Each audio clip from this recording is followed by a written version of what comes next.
বন্ধুসকল, আজিৰ ভিডিঅ'ত অসমীয়া বৰ্ণবোৰক ইংলিছত কেনেকুৱা প্ৰনাউন্স কৰিব পাৰি এই বিষয়ে এই ভিডিঅ'টোত আলোচনা কৰিম। প্ৰথমে আমি জানিম অসমীয়া স্বৰ বৰ্ণকেইটাৰ বিষয়ে, তাৰপিছত আমি জানিম অসমীয়া ব্যঞ্জন বৰ্ণকেইটাৰ বিষয়ে,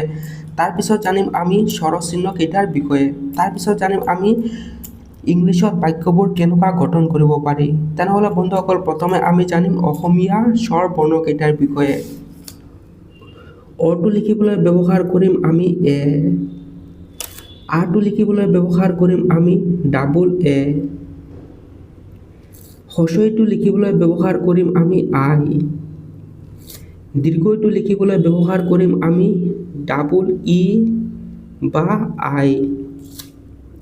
হস্ৰউটো লিখিবলৈ ব্যৱহাৰ কৰিম আমি ইউ,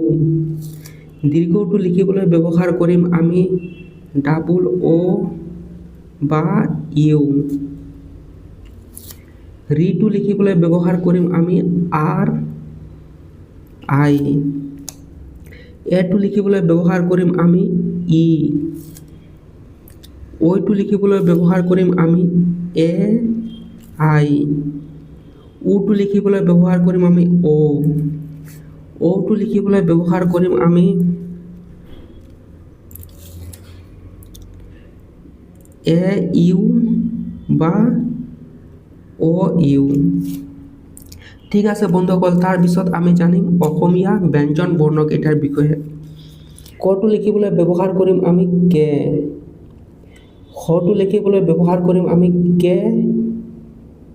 এইচ, ঘটো লিখিবলৈ ব্যৱহাৰ কৰিম আমি জি, ঘটো লিখিবলৈ ব্যৱহাৰ কৰিম আমি জি এইচ, উঙটো লিখিবলৈ ব্যৱহাৰ কৰিম আমি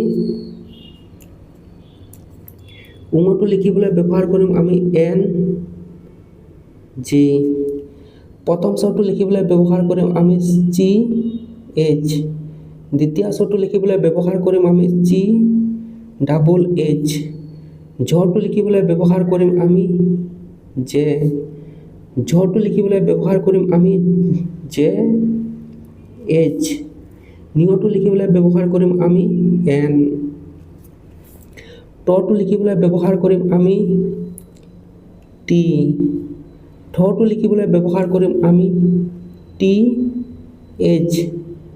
ধটো লিখিবলৈ ব্যৱহাৰ কৰিম আমি ডি,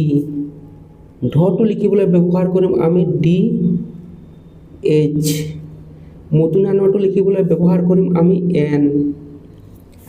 তটো লিখিবলৈ ব্যৱহাৰ কৰিম আমি টি, থটো লিখিবলৈ ব্যৱহাৰ কৰিম আমি টি এইচ, ধটো লিখিবলৈ ব্যৱহাৰ কৰিম আমি ডি, ধটো লিখিবলৈ ব্যৱহাৰ কৰিম আমি ডি এইচ, নটো লিখিবলৈ ব্যৱহাৰ কৰিম আমি এন, ব্যৱহাৰ কৰিম আমি পি, ফটো লিখিবলৈ ব্যৱহাৰ কৰিম আমি পি এইচ বা এফ, ভটো লিখিবলৈ ব্যৱহাৰ কৰিম আমি বি, ভটো লিখিবলৈ ব্যৱহাৰ কৰিম আমি বি এইচ, মটো লিখিবলৈ ব্যৱহাৰ কৰিম আমি এম, ঝটো লিখিবলৈ ব্যৱহাৰ কৰিম আমি ৱাই, ৰটো লিখিবলৈ ব্যৱহাৰ কৰিম আমি আৰ, লটো লিখিবলৈ ব্যৱহাৰ কৰিম আমি এল, ৱাপটো লিখিবলৈ ব্যৱহাৰ কৰিম আমি ভি বা ডব্লিউ, শ্বটো লিখিবলৈ ব্যৱহাৰ কৰিম আমি এছ এইচ,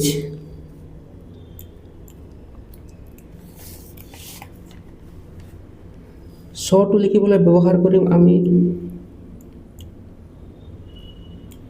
শ্বটো লিখিবলৈ ব্যৱহাৰ কৰিম আমি এছ এইচ, দন্তীয়া শটো লিখিবলৈ ব্যৱহাৰ কৰিম আমি এইচ, হটো লিখিবলৈ ব্যৱহাৰ কৰিম আমি এইচ, ক্ষটো লিখিবলৈ ব্যৱহাৰ কৰিম আমি কে এইচ এইচ, দৰটো লিখিবলৈ ব্যৱহাৰ কৰিম আৰ, অন্তুষ্টটো লিখিবলৈ ব্যৱহাৰ কৰিম আমি ৱাই। বন্ধু ঠিক আছে বন্ধুসকল, কটো লিখিবলৈ ব্যৱহাৰ কৰিম আমি কে, খটো লিখিবলৈ ব্যৱহাৰ কৰিম আমি কে এইচ, ঘটো লিখিবলৈ ব্যৱহাৰ কৰিম জি,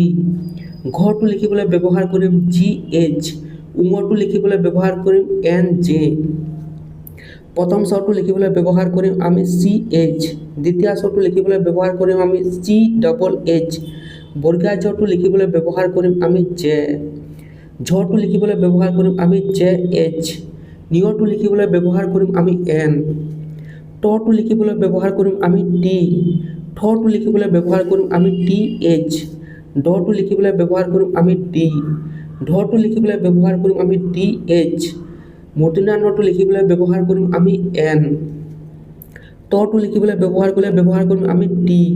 থটো লিখিবলৈ ব্যৱহাৰ কৰিম আমি TH, ডটো লিখিবলৈ ব্যৱহাৰ কৰিম আমি D,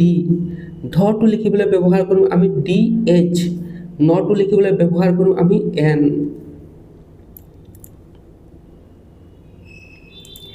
পটো লিখিবলৈ ব্যৱহাৰ কৰিম আমি P, ফটো লিখিবলৈ ব্যৱহাৰ কৰিম আমি PH বা F, বটো লিখিবলৈ ব্যৱহাৰ কৰিম আমি B, ভটো লিখিবলৈ ব্যৱহাৰ কৰিম আমি PH, মটো লিখিবলৈ ব্যৱহাৰ কৰিম M, ঝটো লিখিবলৈ ব্যৱহাৰ কৰিম Y, ৰটো লিখিবলৈ ব্যৱহাৰ কৰিম R,